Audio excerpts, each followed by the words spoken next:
Olá, meus amigos. Vamos conversar um pouquinho sobre o projeto de lei anticrime que foi divulgado pelo ministro Sérgio Moro e que está gerando já polêmicas aí nas redes sociais, nos sites especializados, não é? E infelizmente, pessoal, mais uma vez nós estamos sendo inundados aí por notícias, por postagens, por comentários que não condizem com a realidade do projeto. Em primeiro lugar, nós precisamos ler o projeto.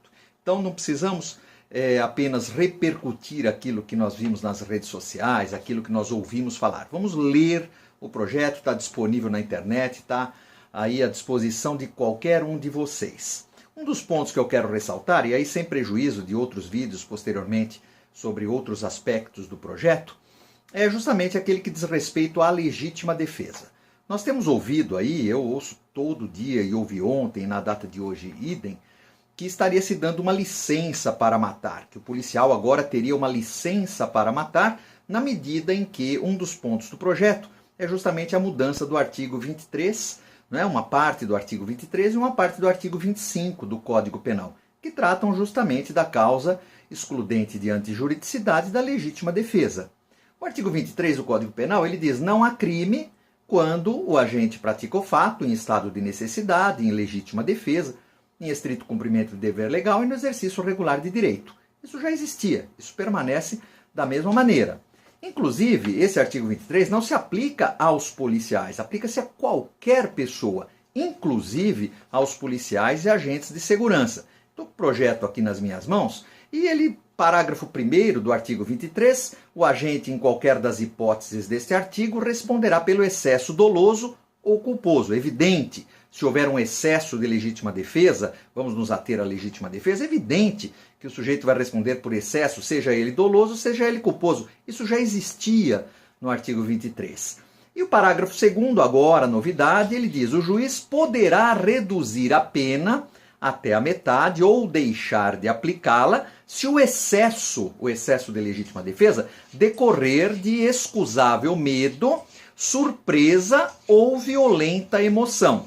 Mas isso não se aplica ao policial especificamente. Isso se aplica a qualquer pessoa, até porque aqui não está falando do policial especificamente. Então, qualquer pessoa que incorrer num excesso de legítima defesa, seja por excusável medo, seja por surpresa ou por violenta emoção, coisa que já existe em outras legislações, em legislações estrangeiras, isso já existe, esta pessoa, então, o juiz poderá reduzir a pena até a metade ou deixar de aplicá-la. Então isso não se aplica somente ao policial, a qualquer pessoa que agir em legítima defesa. Vamos para o artigo 25. O artigo 25 do Código Penal, ele nos conceitua, ele nos diz o que é legítima defesa no seu caput.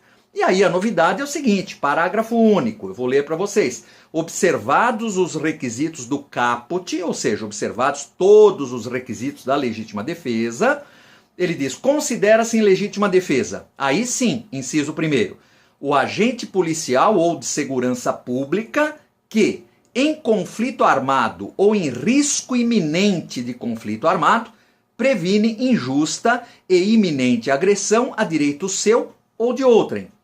Inciso 2º, o agente policial ou de segurança pública que previne agressão ou risco de agressão à vítima mantida refém durante a prática de crimes. Então, o agente policial ou de segurança pública que previne agressão ou risco de agressão à vítima mantida refém durante a prática de crimes.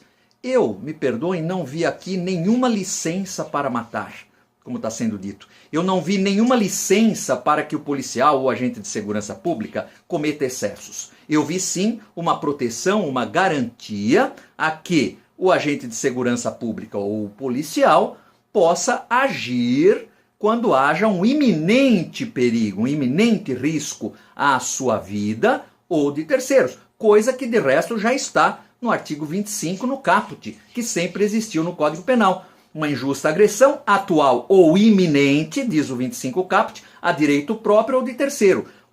Os incisos, o parágrafo único, inciso 1º e 2º, somente explicitou o que nem, a bem da verdade, precisaria, mas explicitou, deixando claro que, numa situação de conflito armado ou em risco iminente de conflito armado, o policial ou agente de segurança pública previne uma injusta agressão ou uma iminente agressão a direito seu ou de outro, inclusive nos protegendo também como população. E o agente policial ou de segurança pública que previne agressão ou risco de agressão à vítima, mantida refém durante a prática de crimes. Porque o que tem acontecido e o que sempre aconteceu é que o policial, principalmente nos dias atuais, se encontra numa situação extremamente complicada. Porque, via de regra, é processado por excesso de legítima defesa. Excesso esse que muitas vezes não há. Mas ele tem que ser submetido a todo um procedimento, inclusive levado perante o tribunal do júri, porque se trata de crime doloso contra a vida. E esse cidadão se vê, portanto, desincentivado a agir na defesa própria e na defesa da sociedade. Via de regra, isso acaba com a sua própria morte ou a morte de um refém, a morte de uma vítima inocente. E uma outra coisa importante é que também no Código de Processo Penal teve uma mudança nesse sentido.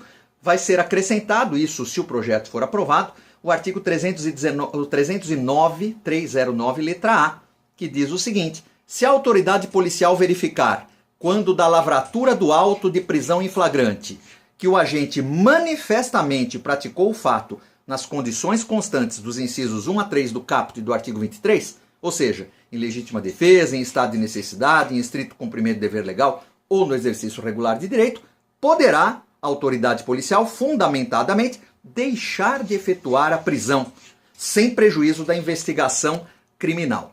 Perfeito, porque o que ocorria? Muitas vezes a autoridade policial se via compelida a lavrar uma ocorrência, a prender em flagrante aquele que age em legítima defesa, porque nós não tínhamos uma escusa expressa no Código de Processo Penal que permitisse que a autoridade policial deixasse de lavrar o auto de prisão em flagrante, quando uma pessoa evidentemente tivesse agido em legítima defesa. Portanto, o sujeito, muitas vezes, tendo a sua casa invadida, tendo seu bem jurídico ofendido, agia em legítima defesa e acabava preso em flagrante, gerando aquela nociva, aquela abominável prática de fugir do flagrante, de ter que abandonar o local dos fatos, mesmo tendo razão, justamente para não ser preso em flagrante.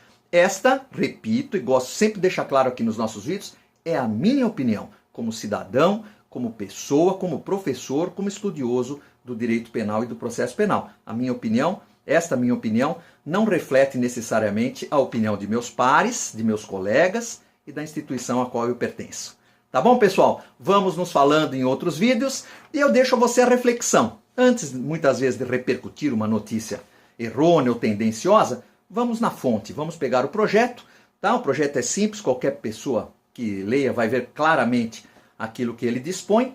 E agora é óbvio que isso vai passar por todo um processo legislativo e haverá pontos que serão modificados, mas isso é para o futuro e nós vamos nos falando. Tá bom? Um grande abraço a você, muito obrigado.